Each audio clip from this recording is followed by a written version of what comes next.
എന്നെ വളർത്തി അവൻ തന്നെ അവനെ കൊല്ലുകയും ചെയ്തു. അവൻ ഇത്രയും വലിയൊരു കൊലപാതകം ചെയ്ത് ഞാൻ ഒരിക്കലും പ്രതീക്ഷിച്ചില്ല. മക്കൾ രണ്ടും എൻ്റെത് തന്നെയാണ്. പക്ഷേ അവനോട് ഒരിക്കലും പൊരുത്തപ്പെടാൻ എനിക്ക് പറ്റില്ല. മക്കൾ മാത്രമല്ല, എന്നെ പ്രസവിച്ച് വലുതാക്കി ഉമ്മ ഉണ്ട്, എൻ്റെ ജ്യേഷ്ഠനുണ്ട്. എൻ്റെ മോൻ്റെ കവറാണിത്, എൻ്റെ കൊച്ചുമോൻ്റെ കവറാണിത്. അതുകൊണ്ടാണെങ്കിൽ എനിക്കൊരു എല്ലാം ആയത് എൻ്റെ കൊച്ചു. മനസാക്ഷിയെ വരെ ഞെട്ടിച്ച ഒരു സംഭവം തന്നെയായിരുന്നു വെഞ്ഞാറമൂട് കൂട്ടക്കൊലപാതകം എന്ന് പറയുന്നത്. അഫാൻ വെഞ്ഞാറമൂട് എന്ന് പറയുമ്പോൾ തന്നെ ഇന്നും ആളുകൾക്ക് ഒരു കിടുങ്ങൽ മാത്രമാണ്. അപ്രതീക്ഷിതമായിട്ട് എന്തൊക്കെയാണ് സംഭവിച്ചിരിക്കുന്നതിൽ 5 കൊലപാതകങ്ങൾ, 6 പേരെ കൊല്ലാൻ ശ്രമിച്ചതിൽ ഒരാൾ രക്ഷപ്പെട്ടത്, അതായത് മാതാവായ ഷെമി രക്ഷപ്പെടുകയും ബാക്കി 5 പേര് മരണപ്പെടുകയും ചെയ്തു. അതും കൊല്ലപ്പെടുകയാണ് ചെയ്തത്. ശരിക്കും ഇവന്റെ ഈ ഒരു സ്വഭാവം ആളുകൾക്ക് ഇപ്പോഴും മനസ്സിലാകുന്നില്ല, എങ്ങനെ ഇവൻ ഇത് ചെയ്യാൻ തോന്നി എന്നുള്ളത്. ഏറ്റവും കൂടുതൽ വേദന അറിയുന്നതും അവന്റെ ബാപ്പയായ റഹീമാണ്. നമുക്കറിയാം, പുള്ളിക്കാരൻ ഗൾഫിലായിരുന്നല്ലോ. അവിടുന്ന് നാട്ടിലേക്ക് പോലും വരാൻ പറ്റാത്ത ഒരു സാഹചര്യമായിരുന്നു പുള്ളിക്കാരൻ.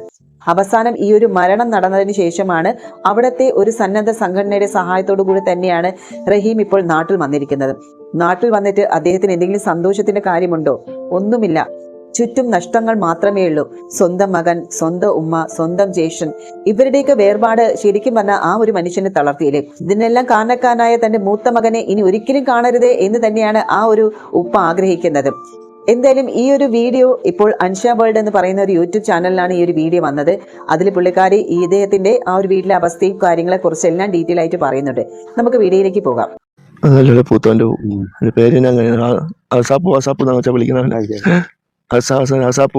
വിളിക്കുമല്ലേ. എൻ്റെ ഉമ്മയുടെയും എൻ്റെ ജ്യേഷ്ഠൻ്റെയും എൻ്റെ കൊച്ചുമോൻ്റെയും ജ്യേഷ്ഠത്തിൻ്റെയും 40-ാം പ്രാർത്ഥനാ ദിനമാണ്. എല്ലാവരും എല്ലാ കാര്യങ്ങളും അറിഞ്ഞതുമാണ്. എല്ലാവരും അവരുടെ ഖബറിന്റെ വിശാലതയ്ക്ക് വേണ്ടിയും സ്വർഗത്തിലേക്കുള്ള പ്രവേശനത്തിന് വേണ്ടിയും എല്ലാവരും പ്രാർത്ഥിക്കണമെന്ന് ഞാൻ അഭ്യർത്ഥിക്കുകയാണ്. പറ്റുന്ന ആൾക്കാരെല്ലാവരും പങ്കെടുക്കുകയും വേണം. ഞങ്ങളിപ്പോൾ ഖബറിൽ പോയി, വെള്ളിയാഴ്ച ഞങ്ങളെല്ലാം കൂടെ ഖബറിൽ പോയി. അവിടെ പോയി ഉമ്മാരുടെ എല്ലാവരുടെയും കൊച്ചുമകൻ്റെ എല്ലാവരുടെയും ഖബറിൽ പ്രാർത്ഥന നടത്തിയിട്ട് വന്നത്. എല്ലാവരും അവർക്ക് വേണ്ടി പ്രാർത്ഥിക്കുക. എൻ്റെ ഉമ്മാക്ക് വേണ്ടിയും ജ്യേഷ്ഠനും ജ്യേഷ്ഠത്തിക്കും എല്ലാവർക്കും വേണ്ടി. മരണപ്പെട്ടുപോയ എൻ്റെ മകന്റെ കൂട്ടുകാരി ഫർസാന, അവൾക്ക് വേണ്ടി.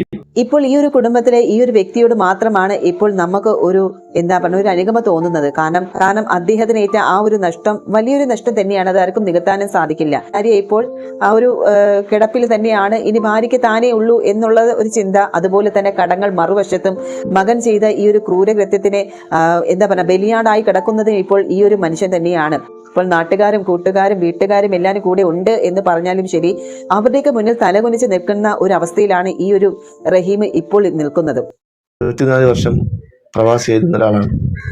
എന്താണ് പ്രവാസം എന്ന് അനുഭവിച്ചൊക്കെ മനസ്സിലാവുള്ളൂ. നമ്മുടെ കുടുംബവും മക്കളെയും കുടുംബം എല്ലാം ഉപേക്ഷിച്ച് നമ്മൾ ജീവിക്കാൻ വേണ്ടി നാട് വിട്ടു പോയവരാണ്.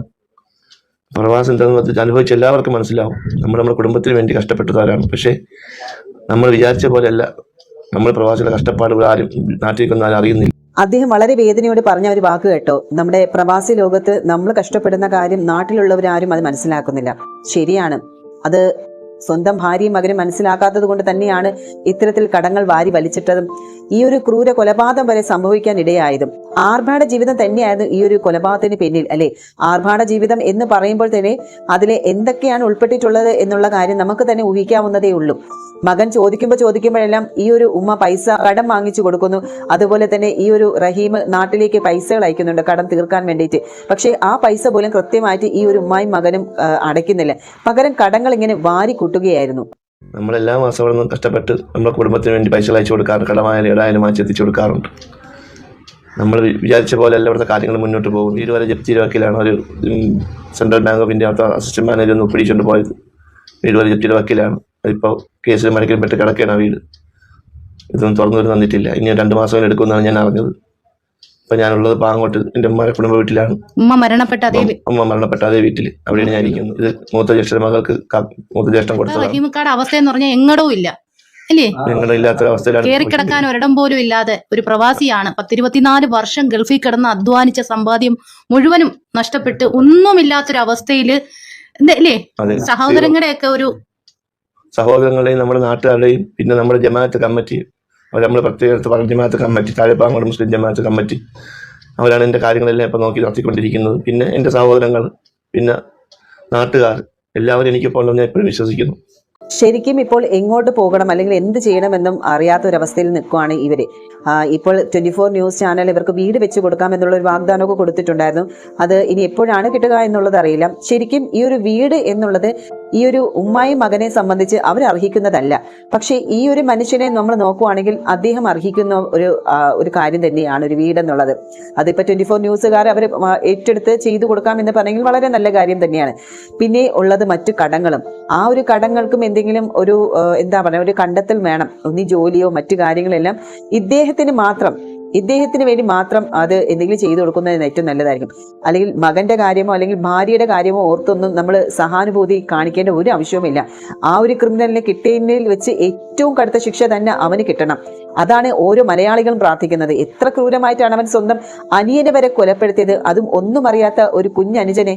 അവരെ കഴിയിലാണ് ഞാനിപ്പോ കഴിയുന്നത്.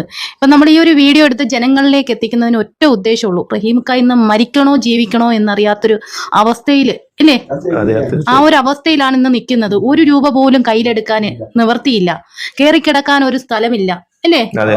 ഇപ്പൊ 24 ചാനലിൽ നിന്ന് നിങ്ങൾക്ക് വീട് വെച്ച് തരാന്നൊക്കെ പറഞ്ഞല്ലോ. 24 ചാനൽ ശ്രീധരൻ സാർ പറഞ്ഞു വീട് വെച്ച് തരാം, പക്ഷെ അവർക്ക് സ്ഥലം നമുക്ക് ഇല്ലാത്തത് കൊണ്ടാണ് അവരിങ്ങനെ. ഇവർക്ക് വസ്തു ഇല്ലാത്തത് കൊണ്ടാണ് അവർക്ക് വീട് വെച്ച് കൊടുക്കാൻ പറ്റാത്തതെന്ന്. അപ്പൊ വസ്തു ഉണ്ടെങ്കിൽ മാത്രമേ 24 ന്യൂസ് പറഞ്ഞതുപോലെ ഒരു വീട് വെച്ച് കൊടുക്കാൻ സാധിക്കുകയുള്ളൂ എന്ന് പറയണം. അതിനിപ്പോ എങ്ങനെയാണ് സാധിക്കാന്ന് അറിയില്ല. അവർക്ക് വസ്തു എന്ന് പറയുന്നത് ആ ഒരു വീടാണ്. വീടും വസ്തുവും അത് ജപ്തിയുടെ വക്കിൽ നിൽക്കുവാണ്. പിന്നെ എന്തുകൊണ്ടാണ് ഇവര് ഈ ഒരു വാഗ്ദാനം കൊടുത്തത് എന്ന് എനിക്ക് അറിയില്ല കേട്ടോ. വീട് വെച്ച് കൊടുക്കാം എന്നുള്ളത്, വസ്തു ഇല്ല എന്നുള്ള കാര്യം ഓൾറെഡി അറിയാവുന്നതല്ലേ. അതറിയില്ല. എന്തായാലും ശരി, ഇപ്പോൾ അദ്ദേഹത്തിന്റെ കയ്യിൽ ഒരു രൂപ പോലും എടുക്കാനില്ലാത്ത ഒരു അവസ്ഥയിലാണ് നിൽക്കുന്നത്. നമുക്ക് മനസ്സിലാകുന്നുണ്ട്. ഗൾഫിൽ നിന്നൊക്കെ എല്ലാം ഇട്ടെറിഞ്ഞു പോകുന്നതാണ്. അപ്പൊ തന്നെ ഇനി ഇവിടെ വന്ന് എന്ത് ചെയ്യുമെന്ന് ഒരു പിടിയും ഇല്ലാത്ത അവസ്ഥ. പിന്നെ മാനസികമായിട്ട് തകർന്നിരിക്കുന്ന ഒരു അവസ്ഥയിൽ എല്ലാം കൊണ്ടും നല്ലൊരു വിഷമത്തിൽ തന്നെയാണ് ഇദ്ദേഹം ഈ ഒരു അവസ്ഥയിലൂടെ ഇപ്പോൾ കടന്നു പോകുന്നത്. ഏകദേശം 35 ലക്ഷം രൂപ കടമുണ്ട്. ഈ സംഭവം നടന്നതിന് ശേഷം അഫാനെ കണ്ടിരുന്നു? അഫാനെ യാദൃശ്ചികമായി ഒന്ന് കണ്ടു, അല്ലാതെ നേരിട്ട് കാണുകയോ നിങ്ങൾ തമ്മിൽ? അഫാനെ യാദൃശ്ചികമായിട്ട് ഈ ഒരു റഹീം കണ്ട വീഡിയോ നമ്മളെല്ലാവരും കണ്ടതാണ് സോഷ്യൽ മീഡിയയിലൂടെ. അഫാനെ തെളിവെടുപ്പിന് വേണ്ടിയിട്ട് ആ ഒരു ചുറ്റിക എടുക്കുന്ന കടയിലേക്ക് വന്നപ്പോഴാണ് യാദൃശ്ചികമായിട്ട് റഹീം മകനെ കാണുന്നത്. നമ്മളൊരു ന്യൂസ് ചാനൽ കണ്ടിരുന്ന അഫാന് ഇല്ല, അതൊക്കെ വ്യാജ വാർത്തകളാണ്, ഒരിക്കലും സത്യമല്ല. അതൊക്കെ വെറുതെ ചാനലുകാർ എഴുതി പിടിപ്പിക്കുന്നത്, അവരെ റേറ്റിംഗിന് വേണ്ടി അവർ ചെയ്യുന്നതല്ലാതെ ഞാൻ കണ്ട് യാദൃശ്ചികമായി കണ്ടു എന്നുള്ളതല്ലാതെ നേരിട്ട് അവരെ കണ്ടിട്ടില്ല. അപ്പൊ നമ്മളൊരു ചാനലിൽ കണ്ടായിരുന്നു അപ്പാനുമായിട്ട് വാപ്പയും മോനും നേർക്ക് നേർ നിന്ന് സംസാരിച്ചെന്നും വാപ്പയോട് മോൻ മാപ്പ് പറഞ്ഞെന്നും പറ്റിപ്പോയി അബദ്ധമായി പോയി എന്നൊക്കെ പറഞ്ഞിട്ട്. ഇല്ല, അത് വെറുതെ മാധ്യമങ്ങളെ അടിച്ചിട്ട വാർത്ത വെച്ചാൽ ഞാൻ അതിനെതിരെ ഒരു നിയമ നടപടി സ്വീകരിക്കാൻ തയ്യാറെടുപ്പിലാണ് ഞാൻ ഇപ്പം ഇരിക്കുന്നത്. അങ്ങനെ ആവശ്യമില്ലാതെ ഞാൻ അത്രയും വേദന അനുഭവിക്കുന്ന ഒരു ആളാണ്. അപ്പൊ എന്നെ കുറിച്ച് ആവശ്യമില്ലാത്ത വാർത്തകൾ സൃഷ്ടിക്കുന്നതിൽ ഞാനൊരു നിയമ നടപടി സ്വീകരിക്കുന്നുള്ളതിലാണ് നിൽക്കുന്നത്. ഈ ഒരു വാർത്ത നമ്മൾ ചാനലുകൾ കണ്ടതാണ്. അതായത് വാപ്പായും മകനും നേർക്ക് വാപ്പായുടെ മുന്നിൽ എത്തിക്കൊണ്ട് പോലീസുകാർ മകന്റെ മൊഴി എടുപ്പിച്ചു. അന്ന് മകൻ കിടന്ന് കരച്ചിലും പിഴിച്ചിലും ആയിരുന്നു എന്നുള്ള വാർത്ത നമ്മൾ ഓൾറെഡി നേരത്തെ കേട്ടതാണ്. ശരിക്കും ഇതൊരു വ്യാജ വാർത്തയാണ് എന്നാണ് അദ്ദേഹം പറയുന്നത്. യാദൃശ്ചികമായിട്ട് അന്ന് ആ ഒരു കടയിൽ വെച്ച് കണ്ടതല്ലാതെ നേരിട്ട് ഇതുവരെയ്ക്കും അഫാനെ ഇദ്ദേഹം കണ്ടിട്ടില്ല എന്നാണ് പറയുന്നത്. മോൻ ഇങ്ങനെ ഒരു തെറ്റ് ചെയ്തിട്ടില്ലെന്നും കട്ടിൽ നിന്നും തലയടിച്ച് വീണതാണെന്നൊക്കെ ഇങ്ങനെ മാധ്യമങ്ങളോട് പറഞ്ഞു. ഉമ്മായിക്ക് മോനെ കാണണമെന്നും മോനെ രക്ഷിക്കണമെന്നൊക്കെയുള്ള ഒരു ഇതിലാണ് നിൽക്കുന്നത്. ഇക്കൈക്ക് അതിനോട് എന്താണ് ഇക്കൈക്ക് പറയാനുള്ളത്? അവരുടെ മാനസികാവസ്ഥ നമ്മൾ പറയുമ്പോൾ കണ്ടിരിക്കുന്നത് എനിക്ക് മനസ്സിലാവും. ഇപ്പൊ പറയുന്ന കാര്യങ്ങൾ പിന്നെ പറയുന്നത് അവർ മെന്റലി പ്രശ്നമുള്ള ഒരു പേഷ്യൻ്റ് ആണ്. ഇപ്പോൾ തലയ്ക്ക് അങ്ങനത്തോളം അടി കിട്ടിയ സ്ഥിതിക്കും പിന്നെ കാര്യങ്ങളൊക്കെ അറിഞ്ഞത് മാനസികമായി തകർന്ന അവസ്ഥയും എന്താണ് പറയുന്നത് അവർക്ക് തന്നെ അറിയത്തില്ല. ഇപ്പൊ പറയുന്നതല്ല പിന്നെ പറയുന്നത്. അപ്പോൾ സാഹചര്യത്തിൽ അങ്ങനെ മണിയൻ ശ്രീധരൻ സാറിനോട് അങ്ങനെ പറഞ്ഞു. ഇപ്പൊ അങ്ങനല്ല പറയണം. പക്ഷെ അവനെ കാണണമെന്നുണ്ട്. കണ്ടിട്ട് ഇവൻ എന്തിനു വേണ്ടി ഇതൊക്കെ ചെയ്ത് എന്റെ കൊച്ചിനെ കൊണ്ടിരുന്ന എന്റെ പാങ്ങോട്ടുമായി അവരെയൊക്കെ പാവങ്ങൾ എന്തിനു കൊന്നു എന്ന് അറിയണം. അതിനു വേണ്ടി മാത്രമാണ് കാണുന്നത്. രണ്ടും എന്റേത് തന്നെയാണ്. പക്ഷെ അവനോട് ഒരിക്കലും പൊരുത്തപ്പെടാൻ എനിക്ക് പറ്റില്ല. അപ്പൊ മകനോട് ഒരിക്കലും ഈ ഒരു റഹീമിന് പൊരുത്തപ്പെടാൻ കഴിയില്ല എന്ന് അദ്ദേഹം എടുത്തു പറയുന്നുണ്ട്. എങ്ങനെ പൊരുത്തപ്പെടാൻ കഴിയുമല്ലേ? തനിക്കേറ്റ നഷ്ടങ്ങൾ, പൊന്നു മോനെ നഷ്ടപ്പെട്ടതും ഉമ്മായെ നഷ്ടപ്പെട്ടതും ജ്യേഷ്ഠനെ നഷ്ടപ്പെട്ടതും ഇതൊക്കെ ആ ഒരു പാവം മനുഷ്യനൊരു വിങ്ങൽ തന്നെയാണ്. ഈ ഒരു വീഡിയോ അൻഷ വേൾഡ് എന്ന് പറയുന്ന യൂട്യൂബ് ചാനലിലൂടെ വന്നതാണ്. അപ്പം ആ പുള്ളിക്കാരി അദ്ദേഹത്തിനെ സഹായിക്കാൻ മനസ്സുള്ളവർ സഹായിക്കുക എന്നുള്ള ഒരു ഉദ്ദേശത്തോടു കൂടി തന്നെയാണ് ഈ ഒരു വീഡിയോ ചെയ്തിരിക്കുന്നത്. എന്തായാലും ആ വീഡിയോക്കകത്ത് നിങ്ങൾ കയറി കാണുക. സഹായിക്കാൻ മനസ്സുള്ളവർ അവരെ സഹായിക്കാൻ ശ്രമിക്കുക. കാര്യങ്ങളും ഡീറ്റെയിൽസും എല്ലാം അവരുടെ ആ ഒരു ഡിസ്ക്രിപ്ഷൻ ബോക്സിൽ എല്ലാ കാര്യങ്ങളും ഉണ്ട്. എന്തായാലും ഈ ഒരു വ്യക്തിക്ക് നല്ലത് വരട്ടെ എന്ന് തന്നെ നമുക്ക് പ്രാർത്ഥിക്കാൻ പറ്റുള്ളൂ. കാരണം വേറെ ഒന്നും നമുക്കൊണ്ട് ചെയ്യാൻ പറ്റില്ല. അദ്ദേഹത്തെ സഹായിക്കാൻ പറ്റുമെങ്കിൽ സഹായിക്കുക. അത് മാത്രമല്ല 2 മക്കളുണ്ട്. അതിലെ ഇളയ മകനെ നഷ്ടപ്പെട്ടു. മൂത്ത മകന്റെ കാര്യം അറിയാമല്ലോ. അപ്പം ആ ഒരു മകനെ ഇനി കാണണ്ട എന്ന് തന്നെയാണ് ഈ ഒരു വ്യക്തി പറയുന്നത്. അതുപോലെ തന്നെ ആകെ തകർന്നണിഞ്ഞിരിക്കുന്ന ഈ ഒരു അവസ്ഥയിൽ അവർക്ക് നല്ലത് വരാനുള്ള ഒരു മനക്കരുത്ത് കിട്ടട്ടെ എന്ന് തന്നെ നമുക്ക് പ്രാർത്ഥിക്കാം.